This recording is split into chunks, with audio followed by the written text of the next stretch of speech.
पिछले एपिसोड में हमने देखा था कि मोजिया नाम का जो बंदा था उसने चैंतियान को चैलेंज लगा दिया था कि वो जो चैंतियान की रिकवरी पिल है उसको आसानी से रिफाइंड कर सकता है, जबकि चैंतियान का ये कहना था कि उसकी रिकवरी पिल को कोई भी रिफाइंड कर ही नहीं सकता, हालांकि उसके पास फॉर्मूला भी क्यों ना हो या रिसोर्सेज भी क्यों ना आ जाए उस पिल को रिफाइंड करने के। तो इसी चीज का चैलेंज उस मोजिया ने चैंतियान से लगा लिया था। पर जाहिर सी बात है चैंतियान उसके सामने आसानी से अपनी पिल को तो रिफाइंड कर लेता है, लेकिन मोजिया यहाँ पर रिफाइंड करते करते थक गया था, लेकिन वो रिफाइंड कर ही नहीं पाया। इस वजह से वो चैंतियान से ये शर्त हार चुका था। इसके बाद चैंतियान को पता चलता है कि कोई ऐसा बंदा है जो काफी टाइम से उसके ऊपर नजर रखे हुए है। तो चैंतियान समझ चुका था कि कोई उसका दुश्मन होगा जो उसको मारना चाहता है, इसलिए उसके अटैक करने से पहले ही चैंतियान वो सीधा उसके पास चला जाता है ताकि उसकी वाट लगा सके। जिसके बाद यहाँ से ये एपिसोड शुरू होता है। तो इस एपिसोड की शुरुआत में वो जो बंदा था वो चैंतियान से कहता है कि जब तुमने मुझे ढूंढ लिया तो तुम ना यहाँ पर मेरे पास क्यों आए, बल्कि तुम्हें अपनी जान बचाकर भागना चाहिए था, क्योंकि तुम्हें पता है कि मैं यहाँ पर तुम्हारी जान लेने के लिए ही आया हुआ। तो फिर भी तुम भागे नहीं, बल्कि यहाँ पर और डेयरिंग दिखाते हुए मेरे सामने आकर खड़े हो गए। तो आखिर यहाँ पर मैं इसको तुम्हारी हिम्मत कहूँ, तुम्हारी डेयरिंग कहूँ या फिर तुम्हारी बेवकूफी कहूँ कि तुम्हें लगता है तुम यहाँ पर मुझे हरा लोगे। तो चैंतियान कहता है कि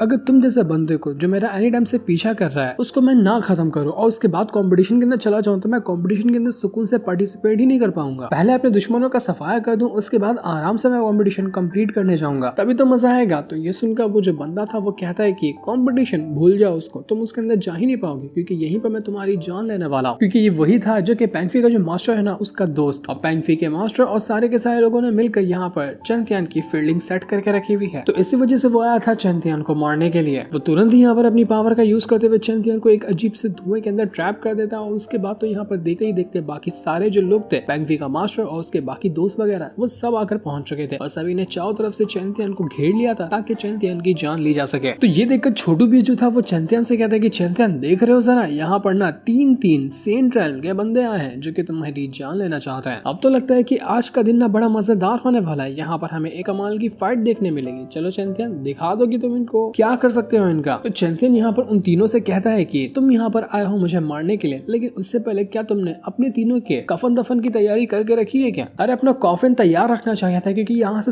सीधा कॉफिन के अंदर ही जाने वाले हैं। तो पेंगफी का मास्टर कहता है कि कॉफिन की तो तैयारी कर दी है हमने, लेकिन हमारे लिए नहीं बल्कि तुम्हारे लिए। मैंने अपने हाथों से बना कर रखा है तुम्हारा कॉफिन। बाकी जो उसके दोस्त वगैरह थे वो लोग भी कहना चाहते हैं कि हम भी तो देखे चैंतियान कि तू एक मार्शल वेनरेबल रैंक का बंदा हमारे सेंट रैंक के बंदों का मुकाबला कैसे कर सकता है, वो भी एक नहीं बल्कि तीन। हम तीन है और तू अकेला है, तू हमारा मुकाबला नहीं कर सकता। आज ही तेरा दिन इस दुनिया में आखिरी होगा। वो तीनों यहाँ पर तुरंत ही चैंतियान के ऊपर अटैक करने की कोशिश करते हैं, लेकिन चैंतियान तुरंत अपनी वहां पर डीमन मार्शल स्पिरिट की पावर को एक्टिवेट कर लेता है। जैसे उसने किया यहाँ पर पूरा रेड ऑरा भर चुका था और चारों तरफ बिल्कुल धुआं हो जाता है। इस वजह से तीनों के तीनों अलग हो चुके थे, किसी को पता ही नहीं चलता कि कौन कहाँ पर है। तो एक बंदा जो चैंतियान के सामने मौजूद था वो उससे कहता है कि तुम यहाँ पर हम तीनों को अलग करके सोच रहे हो कि हम तीनों को मार लोगे एक साथ में। देखो यहाँ पर मेरे अंदर भी अकेले इतनी ताकत है ना कि मैं तुम्हारी जान ले सकता हूँ, और ज्यादा खुश होने की जरूरत भी नहीं है। बाकी के जो मेरे दो साथी है ना वो लोग भी तुम्हारा ये जो रेड ऑरा है इसको ब्रेक करके तुरंत ही यहाँ पर पहुंचते होंगे। तो चैंतियान उससे कहता है कि बाकियों की फिक्र तो छोड़ दे, अपनी फिक्र मना, क्योंकि मैं यहाँ पर तुझे ही मारने वाला हूँ पहले, और सच बता रहा हूँ तुझे मारकर मैं तुझे डिवोर कर जाऊंगा। तो तुरंत ही चैंतियान उसके ऊपर अटैक करने की कोशिश करता है, लेकिन वो जो मास्टर था उसने यहाँ पर अपनी पावर का यूज करते हुए 9 एनाहिलेशन आर टेक्निक का यूज कर लिया था, जो कि उसकी एक बहुत ही खास टेक्निक होती है, और उसकी मदद से वो चैंतियान की जान लेने की कोशिश कर रहा था। पर वो इसको लग रहा था कि वो चैंतियान की जान ले लेगा, पर चैंतियान आसानी से उसके अटैक को डिस्ट्रॉय कर देता है और उससे कहने लग जाता है कि ये मामूली सा बचकाने जैसा अटैक, इसको तुम करके इसको नाम दे रहे हो इतना कमाल का अनाहिलेशन। अबे यार मेरी तो हंसी नहीं रुक रही इस अटैक को देखकर, ये तो बच्चों जैसा अटैक था। वो तुरंत ही चैंतियान यहाँ पर एक के बाद एक करते हुए मास्टर के ऊपर अटैक करना शुरू कर चुका था। वो इतना मारता है मास्टर को कि मास्टर की हालत खराब हो चुकी थी, लेकिन फिर भी मास्टर मरने को तैयार नहीं था। वो उससे कहता है कि तुमने मुझे ना फोर्स किया है मेरी अपनी फुल पावर को यूज करने के लिए, तुम्हें खुद पर प्राउड होना चाहिए कि मैंने बहुत दिनों बाद ही इस टेक्निक का यूज किया। तो वो तुरंत एक बहुत ही ब्रूटल अटैक को यूज कर लेता है और अपने डोमेन की पावर को एक्टिवेट कर चुका था, जिससे होता ये कि उसके सामने एक प्रोटेक्शन बैरियर बन जाता है, जो कि बहुत ज्यादा कमाल का था। चैंतियान उस बैरियर को तोड़ने के लिए अपनी वो जो स्वॉर्ड थी उसके कई सारे क्लोन बनाता है और उन सभी की मदद से वो उस मास्टर के ऊपर अटैक कर रहा था, ताकि मास्टर ने जो अभी यहाँ पर अपना डोमेन की पावर की मदद से शील्ड बनाया है वो उसको डिस्ट्रॉय कर सके, लेकिन डिस्ट्रॉय वो होता ही नहीं। उसका जो डोमेन की पावर थी वो बहुत ज्यादा स्ट्रॉन्ग थी। चैंतियान का ये अटैक वेस्ट हो गया। तो मास्टर चैंतियान से कहता है कि देख लिया तुमने यहाँ पर पूरी कोशिश कर ली, लेकिन तुम मेरे अटैक को रोक ही नहीं पाए। मैंने पहले भी कहा था मेरा मुकाबला करना ना तुम जैसे बच्चों की औकात ही नहीं है। मैं यहाँ पर तुझे इतनी बुरी मौत दूंगा जिसके बारे में तूने कभी सोचा भी नहीं होगा, तो तुम मरने के लिए तैयार हो जा। तो चैंतियान कहता है कि यार तेरी बात तो बड़ी कमाल की लगती है और तुझे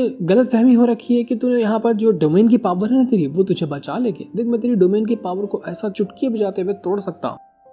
अपने छोटू बीस से कहता है कि छोटू बीस जरा अपना जलवा तो दिखाना। तो ये सुनकर छोटू बीस कहता है कि अरे वाह चैंपियन, बड़े दिनों बाद तुमने मुझे यहाँ पर समन किया और मेरी पावर को यूज करने के लिए कहा है, अब तो मजा आ जाएगा। मैं अपनी थोड़ी सी कसरत कर लूंगा इसका बैंड बजाकर। वो तुरंत यहाँ पर अपनी फुल पावर को एक्टिवेट करते हुए अपने ओरिजिनल फॉर्म में आ जाता है, जो कि बहुत ही पावरफुल बीस्ट है। और वैसा बनने के बाद वो एक बहुत ही ब्रूटल अटैक तैयार करता और सीधा देकर मार चुका था उसी मास्टर के ऊपर, जिस वजह से मास्टर को लग रहा था कि उसके डोमेन की पावर कमाल की है, वो अटैक रोक लेगी। कुछ होता ही नहीं। वो अटैक जो छोटू बीस ने किया था, मास्टर को ऐसा लगा कि मास्टर के ऊपर खच्चे उड़ जाते हैं। उसकी जो सोल थी उसके शरीर को छोड़कर बाहर निकल कर आ चुकी थी। एक अटैक के अंदर बेचारा मास्टर वहां पर अपने प्राण त्याग चुका था, लेकिन जैसे उसकी सोल बचकर भाग रही होती है, चैंपियन उससे कहता है कि मैंने कहा था ना तुझे कि मैं तुझे डिवोर कर जाऊंगा, अब बारी है तुझे डिवोर करने की। वो तुरंत ही यहाँ पर उसकी जो सोल थी उसको लेकर अपने अंदर एब्जॉर्ब कर लेता। जैसा कहा था चैंपियन ने, उसने वो कर दिखाया। उसने मास्टर की सोल को डिवोर कर लिया। अब 3 में से 1 बंदा तो मर चुका था, बचे हुए थे 2 बंदे। तो वो तुरंत ही अपने आप को उस रेड ऑरा जो था उसके अंदर से बचाते हैं और बाहर निकल के आने के बाद चैंपियन के ऊपर अटैक करना शुरू कर चुके थे, ताकि वो दोनों एक साथ मिलकर चैंपियन के ऊपर अटैक करेंगे ना तो चैंपियन थोड़ा सा कमजोर हो जाएगा। लेकिन चैंपियन के साथ छोटू बीस था जो कि बहुत ज्यादा गुस्से में था। वो अटैक कर करके पेंगफी के मास्टर और उसके साथी की वाट लगा देता है। लेकिन पेंगफी का मास्टर और उसका जो साथी था वो चैंपियन से कहने लग जाते कि देख यहाँ पर वो जो तीसरा मास्टर था ना, उसने एक बहुत ही स्ट्रॉन्ग धुआं वाला अटैक क्रिएट किया था तुझे मारने के लिए। तो वो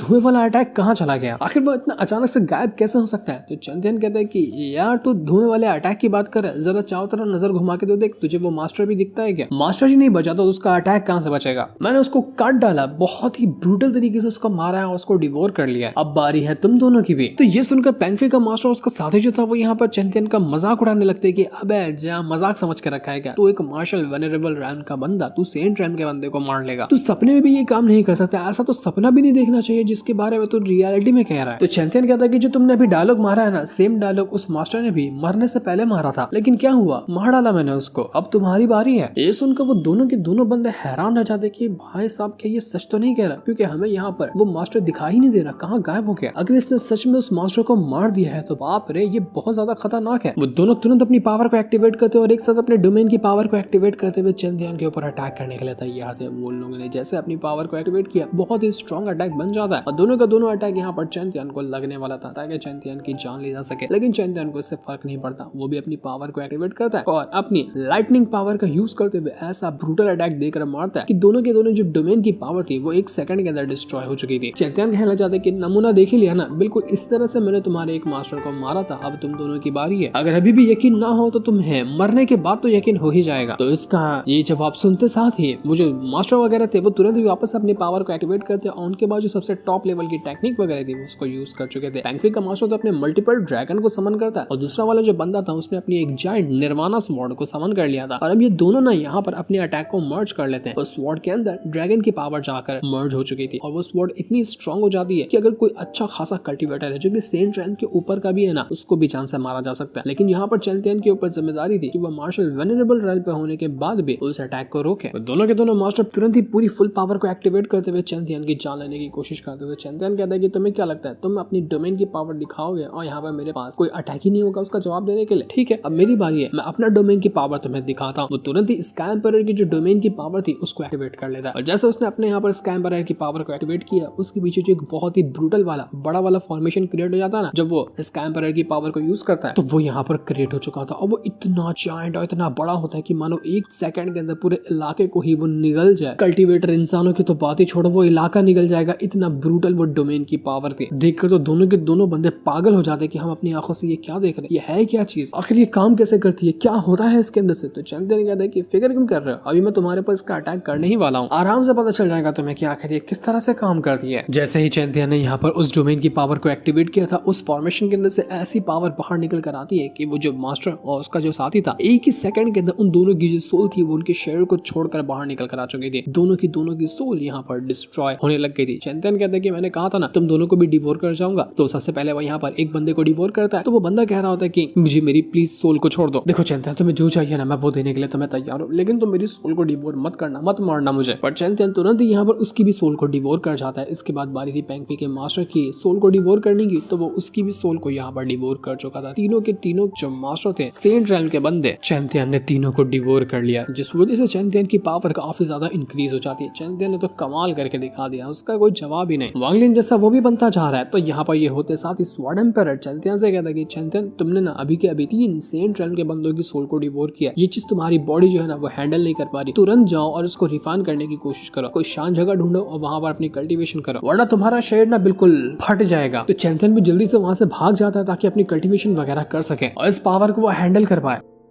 इसके बाद हम एक बंदे को देखते हैं जो कि उस जो कॉन्टेस्ट हो रहा था ना शराब पीने का कि कौन सा ज्यादा शराब पीता है, तो वहां पर भी ये मौजूद था और इसी ने मेंगजी को कहा था डांस करने वाला ऑफर देने के लिए। तो ये बंदा अपना कमरे के अंदर ना कल्टीवेशन कर रहा होता है, लेकिन तभी वहां पर एक बंदा आता है जिसने अपना पूरा चेहरा ढक कर रखा हुआ था। वो मास्क मैन उस बंदे से कहता है कि तुम्हें कोई जरूरत नहीं है मेरे सामने अपनी इतनी भयंकर पावर को एक्टिवेट करते हुए मुझे धमकाने की, क्योंकि मैं यहाँ पर तुम्हें मारने के लिए नहीं आया बल्कि तुम्हें बताने के लिए आया हूँ और चेक करने के लिए आया हूँ कि तुम आखिर कर क्या रहे हो, क्योंकि तुम्हें पता है ना मास्टर ने तुम्हें क्या काम दिया है, तुम्हें वो काम करना है। तो मैं वही देखने के लिए आया था कि तुम अभी तक के जिंदा बचे हो या फिर तुमने कंपटीशन के शुरुआती राउंड के अंदर हार मान ली और किसी ने तुम्हें जान से मार डाला। तो वो बंदा कहता है कि तुम्हें मेरी इतनी ज्यादा फिक्र करने की जरूरत नहीं है और हाँ मुझे कुछ सिखाने की भी जरूरत नहीं है, मुझे पता है कि मास्टर ने मुझे क्या काम दिया था, मैं वो काम करने की पूरी कोशिश कर रहा हूँ। बता तो नहीं जाता कि आखिर इसका मास्टर है कौन और उसके मास्टर ने इसको कौन सा काम दिया जिसके बारे में ये लोग यहाँ पर बातें कर रहे थे। तो वो जो मास्क वाला बंदा था वो कहता है कि देखो यहाँ पर ना मुझे खबर मिली है कि वो जो चैंतियन है वो सबसे ज्यादा कमाल का है। हर बंदों के पास अलग अलग तरह की पावर है, अलग अलग तरह के वो अटैक का यूज करते हैं, लेकिन चैंतियन के पास जो पावर है, जो अटैक वो यूज करता है ना उसका कोई जवाब ही नहीं है। तो उसको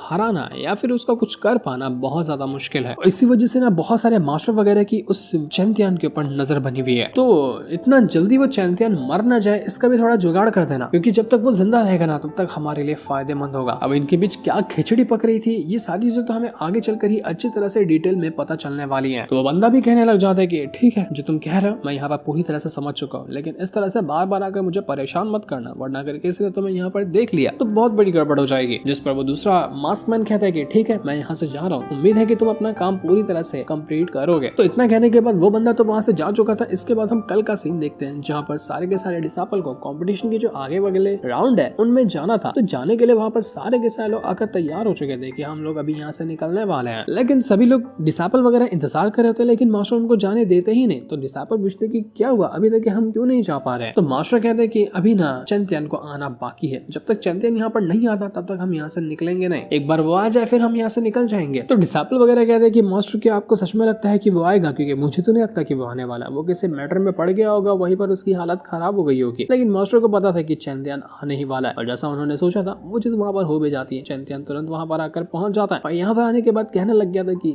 मास्टर माफ करना जो मुझे आने में थोड़ी देरी हुई, लेकिन अब मैं आप यहाँ पर आ चुका हूँ ना, अब तैयारी शुरू करते हैं यहाँ से निकलने की। अब लगता है कि कंपटीशन के जो बचे हुए राउंड थे वो आगे चलकर कंप्लीट होने वाले हैं, जिससे इनको दिखाते साथ ही ये वाला एपिसोड यहीं पर एंड हो जाता है। Thanks for watching.